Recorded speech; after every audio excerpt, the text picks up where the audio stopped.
श्रीमान अजय जी, हम सबके लिए अति सम्मानीय वरिष्ठ सांसद और समिति के उपाध्यक्ष भर्तृहरि जी,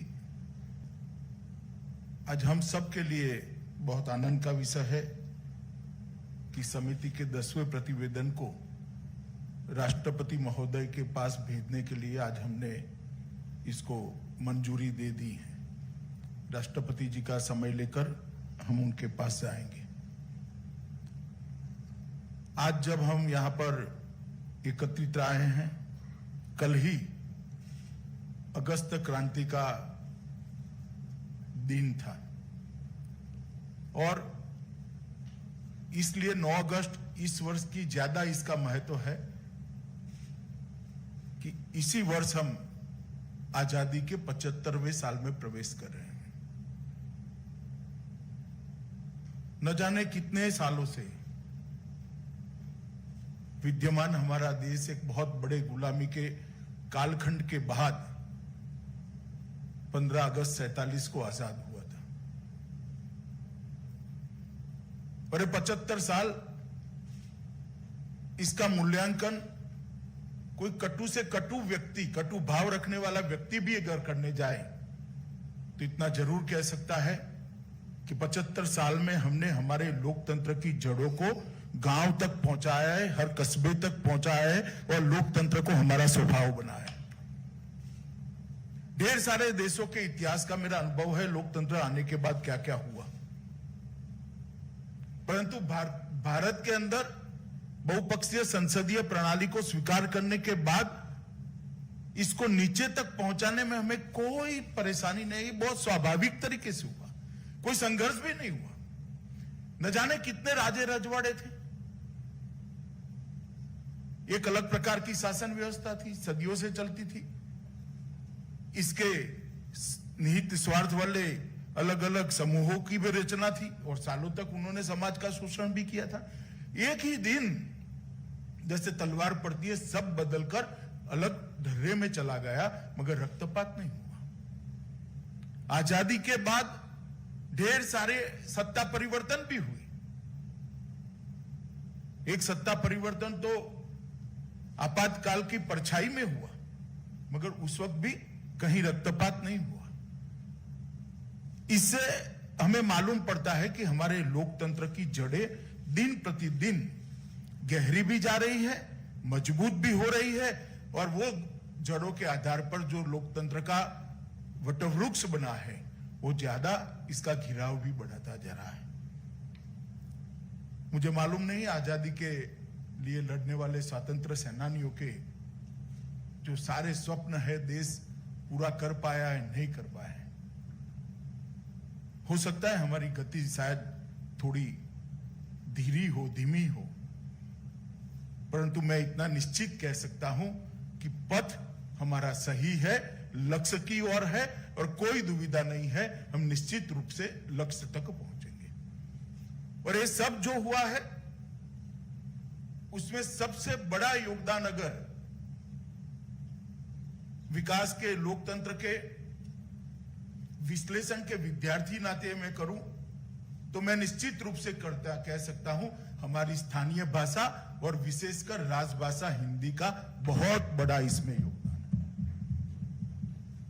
क्योंकि लोकतंत्र के संस्कार हमारे यहां नए नहीं हैं। कोई संविधान की निर्माण से लोकतंत्र के संस्कार आए हैं वो नहीं है। दुनिया में सबसे पहला लोकतंत्र हमारे ही यहां था। पर ये संस्कार और संस्कृति को भाषा के बगैर हम सजो कर नहीं रख सकते, संभाल कर नहीं रख सकते। हमारे आजादी के समय के नेताओं ने भाषाओं को जो महत्व दिया और अंग्रेजी का आधिपत्य यहां न बढ़ जाए इसके लिए सजगता दिखाई, इसके कारण आज हमारी भाषाएं समृद्ध है, स्थानीय भाषाएं भी समृद्ध है और दिन प्रतिदिन राजभाषा भी समृद्ध होगी। मैं कई सारे देशों का इतिहास पढ़ता हूं, ना इनकी लिपि बची है ना भाषा बची। यहां आते मैं जरूर एक बार पूछता हूं, मंत्री बनने के बाद भी पूछता हूं कि भाई आपकी मूल भाषा कौन थी, तो उनका सर नीचे झुक जाता है क्योंकि उनकी भाषा बची है नहीं। ढेर सारे देशों को मैं जानता हूं, ना लिपि बची है ना भाषा बची है। मैं गौरव के साथ कह रहा हूं कि आजादी के बाद जितनी बोलियां थी उसको भी हमने संरक्षित और संवर्धित रखा है। आजादी के बाद जितनी भाषाएं थी उसको भी बचा कर रखा है, और आजादी के बाद जितनी लिपि थी वो भी देवनागरी के तत्वाधान में अपनी अपनी लिपि को आगे बढ़ाए। और फिर भी देश की एकता और अखंडितता के बीच में कोई दरार नहीं पड़ी, उल्टा स्थानीय भाषा और राजभाषा ने वो दरार को एक करने का काम किया। और इसलिए ये हमारी जो समिति है, चाहे मीडिया के लोगों को समिति थोड़ा इस दृष्टि से देखते हो कि इसका महत्व क्या है, मगर मेरे जैसे कार्यकर्ताओं के लिए सबसे महत्वपूर्ण समिति अगर कोई है तो ये राजभाषा की प्रचार समिति है, संसदीय समिति। अभी बहुत सारे सदस्यों ने ये बताया कि नियम कठोर कर दिए जाए, इसके अनुपालन के लिए दंडित थोड़ा सा भी दंड का प्रक्रिया करना जाए। मेरा आप सबसे अनुरोध है, हम सबने एक बात पर विचार करना चाहिए। राजभाषा हिंदी का स्वीकार सामाजिक रूप से स्थानीय भाषा की सखी के रूप में, बहन के रूप में हो, इस प्रकार के वातावरण की निर्मित हमने करनी चाहिए। ये थोपने से नहीं होगा। थोपा होता तो अब तक रिजेक्ट हो गई होती और कालबाह्य भी हो गई होती, मगर आज भी कालबाह्य नहीं हुई। इसका कारण हमने कभी थोपने का प्रयास नहीं किया है। गुजराती और हिंदी के बीच में स्पर्धा नहीं हो सकती, कन्नड़ और हिंदी के बीच में स्पर्धा नहीं हो सकती। वो दोनों सखियां हैं या बहनें हैं। ये भाव के साथ अगर हम आगे बढ़ते हैं तो ही हम काम को आगे बढ़ाना चाहिए। कठिन रास्ता जरूर होगा, लंबा जरूर होगा, मगर सही रास्ता वो ही है कि इसकी स्वीकृति धीरे धीरे धीरे सहमति से लाई जाए, दंड की प्रक्रिया से नहीं लाई जाएगी। मैं आपकी परेशानी समझ रहा हूं कि इतने सालों के बाद भी हिंदी में दस्तखत कर सकते हो या नहीं कर सकते हो, मगर ढेर सारे प्रयास हुए। मैं 6 साल के अंदर बताता हूं। पहले कभी all India service, Akhil Bharatiya सेवाओं की परीक्षा में स्थानीय भाषा का कोई महत्व नहीं था। अब अखिल भारतीय सेवाओं में स्थानीय भाषा में परीक्षाएं ली जाती हैं। हमारे यहां नीट आया, स्थानीय भाषाओं में आप परीक्षा दे सकते हैं। और अब प्रधानमंत्री जी ने टेक्निकल शिक्षा और औषधीय शिक्षा का भी संपूर्ण अभ्यासक्रम राजभाषा में भाषांतरित कराने का काम शुरू किया है। मुझे पूरा विश्वास है ये होते ही ढेर सारा परिवर्तन देश के अंदर आने वाला है। अगर टेक्निकल शिक्षा और औषधीय शिक्षा का पूरा अभ्यासक्रम राजभाषा में भाषांतर हो जाता, उसका अनुवाद हो जाता है, और हिंदी में पढ़े हुए बच्चे मेडिकल का एग्जाम, डॉक्टर बनने की पूरी प्रक्रिया अगर हिंदी में ही समाप्त करते हैं और उसके बाद में उसमें अनुसंधान का भी आगे एक क्षेत्र खुलता है, तो मैं मानता हूं कि ये लड़ाई हम हमेशा के लिए जीतेंगे। इसी प्रकार से टेक्निकल एजुकेशन में इंजीनियरिंग की सभी विधाओं का जो अभ्यासक्रम है, इसका भी भाषांतर, और ये होने के साथ ही शायद विनोबा भावे का स्वप्न पूरा होगा कि इस देश में रिसर्च एंड डेवलपमेंट, अनुसंधान भी, ज्ञान का अनुसंधान भी स्थानीय भाषाओं में होना चाहिए। मैं मानता हूं हम इसके बहुत नजदीक पहुंच गए हैं। मित्रों, आजादी के आंदोलन में ढेर सारे नेता, स्वयं महात्मा गांधी जी, सरदार पटेल, पंडित नेहरू, राजेंद्र बाबू और विनोबा भावे इसमें सब में प्रमुख थे। इन्होंने बड़ा आग्रह रखा था कि राजभाषा के महत्व को जनता के सामने हर राज्य में रखा जाए, देवनागरी लिपि के महत्व को हर राज्य में रखा जाए और राजभाषा इस देश को जोड़ने की कड़ी बने। परंतु उन्होंने साथ ये भी कहा था कि स्थानीय भाषाओं का महत्व भी जरा भी कम नहीं होना चाहिए। और मुझे आनंद है कि अब द्रुत गति से हम इस दिशा में चल पड़े हैं। आने वाले दिनों में हम शायद हमारे स्वतंत्र सेनानियों के सपनों को पूरा करने का काम कर पाएंगे। गांधी जी ने राष्ट्रभाषा को राष्ट्रीयता के साथ जोड़ा था। हमारे आजादी के आंदोलन के 3 पिलर थे: स्वभाषा, स्वदेशी और स्वराज। परंतु स्वराज की कल्पना की, स्वराज के संस्कार की उत्पत्ति स्वभाषा और स्वदेशी से होती थी। इसका सबसे मजबूत अगर कोई नींव था आजादी के आंदोलन का तो स्वभाषा था, उसके बाद में स्वदेशी था, और इसमें से खड़ी हुई हमारी स्वराज की कल्पना थी, जिसने हमें 15 अगस्त 47 को आजादी दिलाया था। और राजेंद्र बाबू ने कहा था कि ये हमारी राजभाषा हिंदी राष्ट्र की सामूहिक चेतना की मां है। हर राष्ट्र की एक चित्ती होती है, चेतना होती है,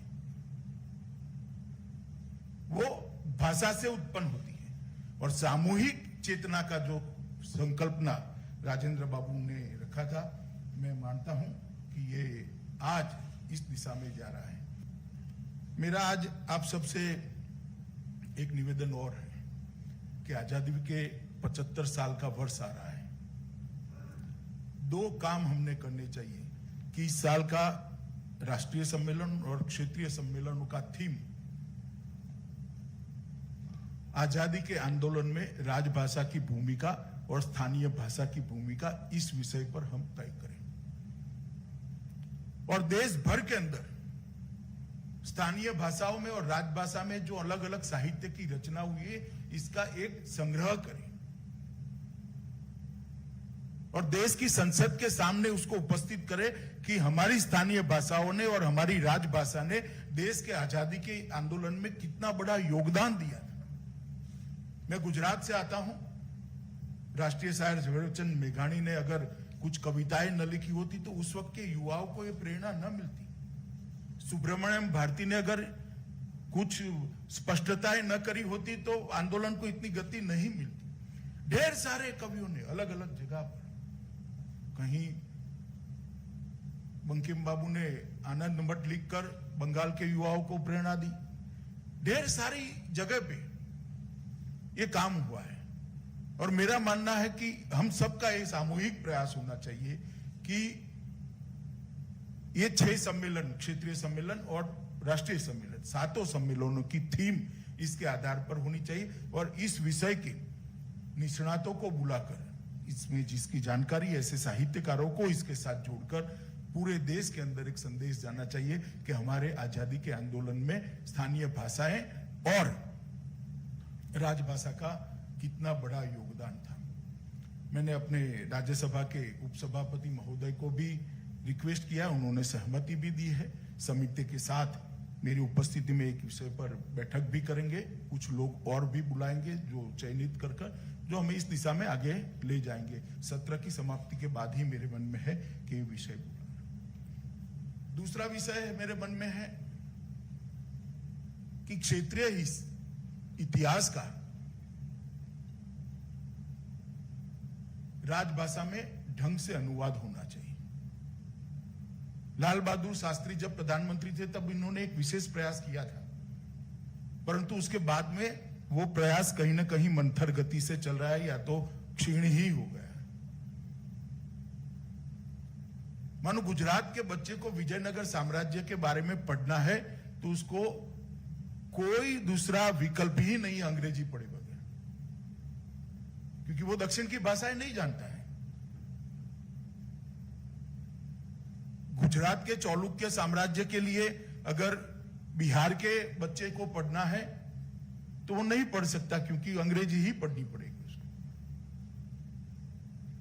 इसी प्रकार से मौर्य वंश और गुप्त वंश का इतिहास अगर किसी को पढ़ना है तो इसके पास कोई विकल्प नहीं।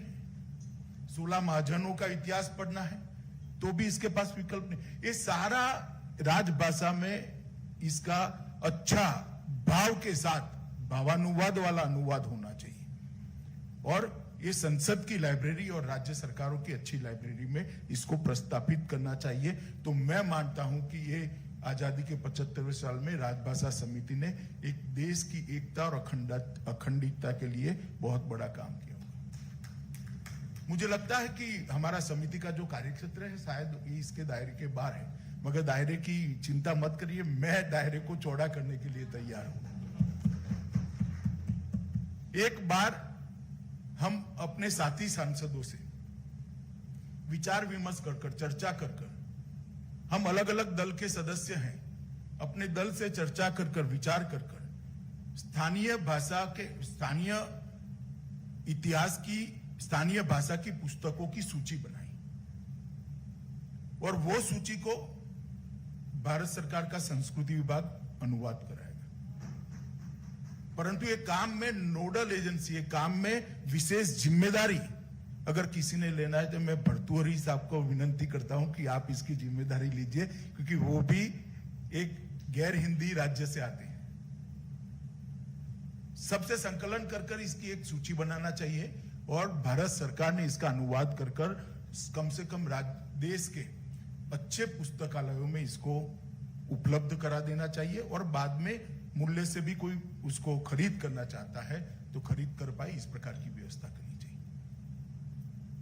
जो सबकी चिंता थी कि भाई क्या होगा, कैसे प्रचार बढ़ेगा, प्रसार बढ़ेगा, तो जैसे मैंने कहा कि टेक्निकल एजुकेशन और औषधीय एजुकेशन में हिंदी आएगा तो प्रचार प्रसार अपने आप बढ़ेगा।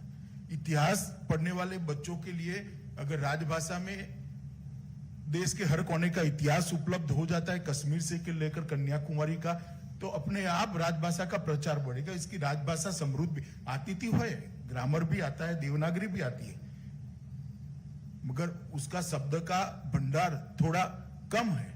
तो अगर ये इतिहास पढ़ेगा तो उसका शब्द के भंडार समृद्ध हो जाएगा और राजभाषा अच्छे तरीके से वो बोल पाएगा।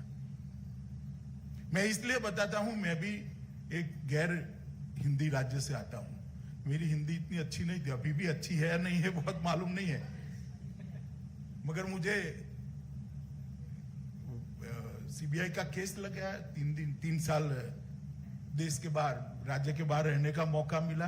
तब मैं हमेशा दैनिक जागरण के पहले पृष्ठ का गुजराती में अनुवाद करना शुरू किया था और उससे मुझे जो फायदा हुआ है मैं जानता हूं।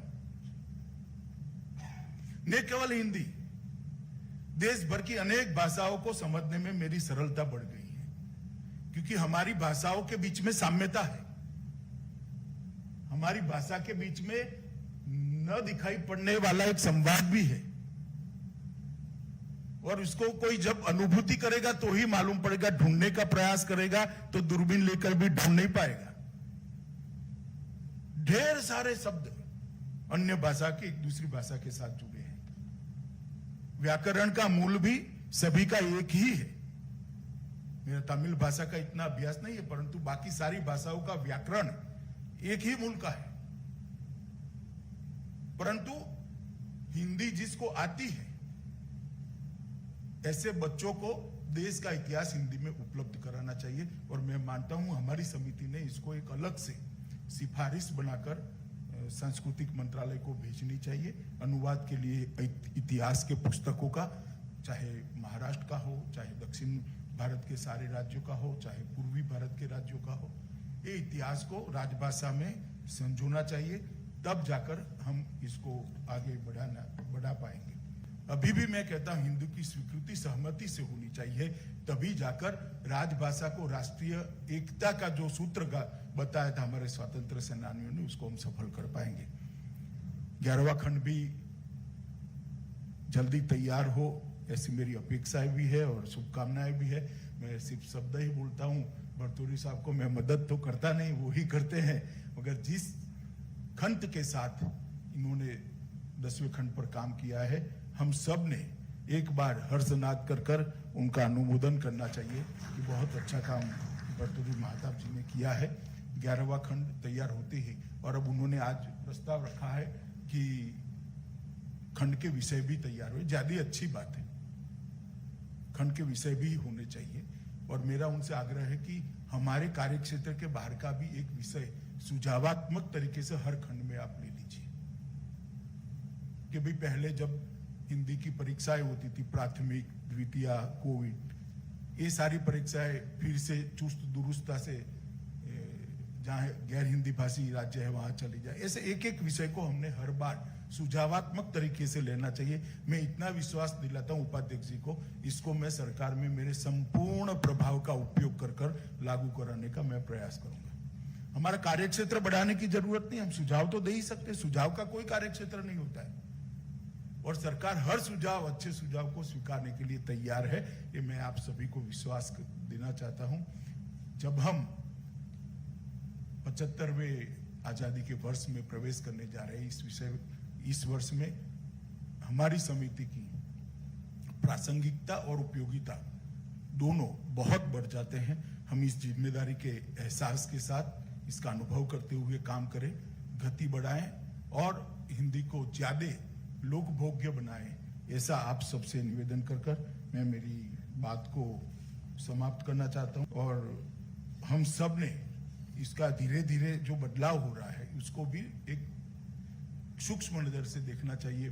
कभी भी आज तक ओलंपिक में हिंदी कमेंट्री की व्यवस्था नहीं थी, पहली बार हिंदी कमेंट्री की व्यवस्था हुई है, मगर हमें मालूम नहीं है। और मैं बताता हूं, मैंने पूछा उन लोगों को कि भी 2 चैनलें थी, हिंदी और अंग्रेजी, सबसे ज्यादा 72-28 का रेशियो है।